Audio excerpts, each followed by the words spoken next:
hopes the apology would help promote peace in the African country, which was torn apart by genocide in 1994, and contribute to a purification of memory. The Catholic Church in Rwanda last year publicly sought forgiveness for the part it played in its members who have been fanned in the ethnic hatred that led to the killings. Some massacred took place in churches where people had sought refuge and were killed by militia. Close to 800,000 people from the ethnic Tutsi minority were in the moderate in the Hutu majority were massacred in the 1994 genocide. The news has, however, been welcomed by Rwandese. Personally, I expect the Pope to make such declaration, and we are very happy that this declaration was made the night before the commemoration period begins.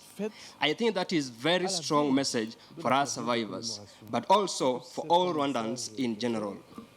And we think with this declaration, the presence of the Church when it comes to efforts to reconstruct the country will be much more intense and much more substantial. More than the majority here is Christian, Catholics, so if the Pope has taken the time to ask for forgiveness, that is a good thing. And other Christians will come and find out what happened, and other people involved will ask for forgiveness. If it's true that the Pope has asked for forgiveness, then that is good. We are really happy, really, really happy.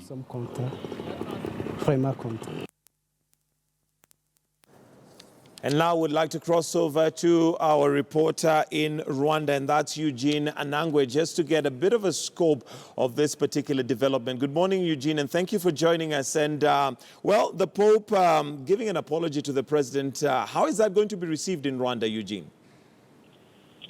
Good morning, Michael. It's a very, very late morning here in Rwanda. But getting straight to your question, today there are mixed reactions concerning this particular apology. The debate right in Rwanda right now is whether the Pope did apologize to the victims of the 1994 genocide or just asked for forgiveness from God. So the statement from Vatican said that the Pope implored a new forgiveness from God for the atrocities that were committed by the members of the clergy here. So there are Rwandans who are actually impressed and happy by this move. They are interpreted as an apology to the victims and those who survived the genocide in the hands of the Catholic clergy. But there are those who are feeling that this apology did not directly talk to the victims of 1994 genocide against the Tutsis.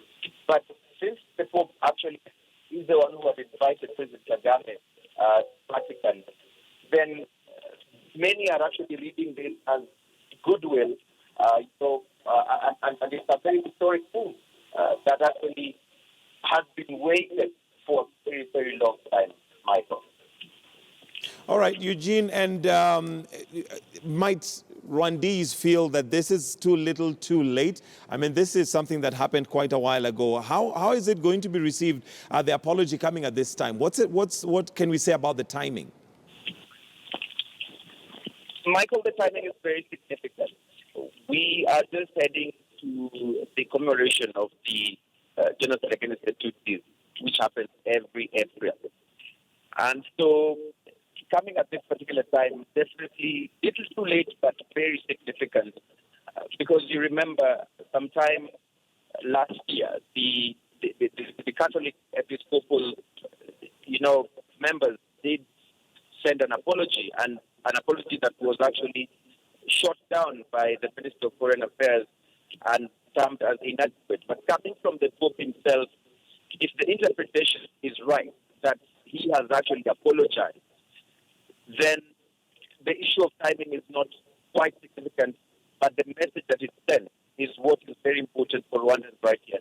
Considering the importance of forgiveness, looking at today when we have those who have really committed their atrocities and repented their commitment or their actions.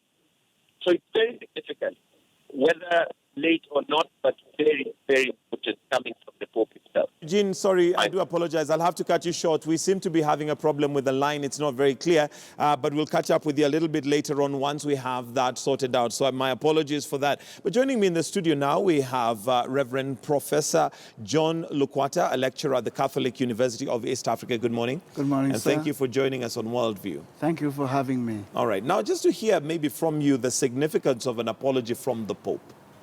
How much weight does that have? It is a very, very significant move by the Pope. Remember, the Pope has jurisdiction over all the Catholics in the world. And what I've seen in your footage here, purification of memory. A little bit late, better late than never. Right. President Kagame does not mince his words. He did not accept the apology that came from the local Rwanda church, and he felt that the apology had to come from right from the top. Right from the top. And this is what has happened. And judging from what the survivors have been saying here, it's quite significant. They have accepted it to some extent. All right. To what degree is that going to now filter to the church as a whole, and specifically in Rwanda? Because, of course, we do know some time ago we had some nuns who were convicted, were in ICC and convicted, in court. How is that going to filter down to the church in Rwanda now that it has come from the Pope? What is it expected, to happen now after this in the church? I think the church in Rwanda has a big challenge to turn over a new leaf in the way the church has conducted itself in that country. I have visited Rwanda twice. You are right in saying some members of the church, both clergy, nuns, and laity, were implicated in this. Some of them by omission, others by commission. They succumbed to hatred and violence. I think now the church has moved on, and they are taking reconciliation very, very seriously. In the local communities, they are partners now in the reconstruction of this country, both as individuals, both as members of the clergy, as partners in the reconstruction and the bringing together the different components of that society. Okay, now we do know that the Catholic Church has a huge footprint in Africa and even in Rwanda. And one would expect then that happened then. But is there anything that the Catholic Church is doing to ensure, should there be an occurrence like that, and not just in Rwanda, in Africa as a whole or world over, that the church would not be implicated or would not be caught flat-footed now that we have that experience? Very nice question. I think there are lessons to learn from this tragedy. One of them is the memory that things went wrong and that they should not happen again. There is a saying, blood is thicker than water, meaning ethnic affiliation is more important to people than their religious affiliation. We are seeing that in other parts of Africa. And sometimes things happen and people can't live together. And they would rather succumb to ethnic violence or tribalism rather than being brothers and sisters within the same church. The lesson for the church is that every member of the church must be an agent of peace, an agent of reconciliation, salt and light to the world and to the people that we live with within our situations. All right. So the Pope, the current Pope now, has basically done a number of things. He's done many fasts. Yes. And this, of course, would be another one that would be looked at. Is that in character with him, or is there a wind of change within the Catholic Church now that he's at the helm? Every Pope is different. This Pope has a lot of fasts. He's coming from the Southern Hemisphere, first Jesuit pope. He chose the name Francis, which Papa Francesco in Italian, very, very popular name. He has also become very popular. I think he's trying to bring the face of compassion and mercy, especially to those that are marginalized, those that are poor, those that are forgotten in society. And I think this is his contribution to this church.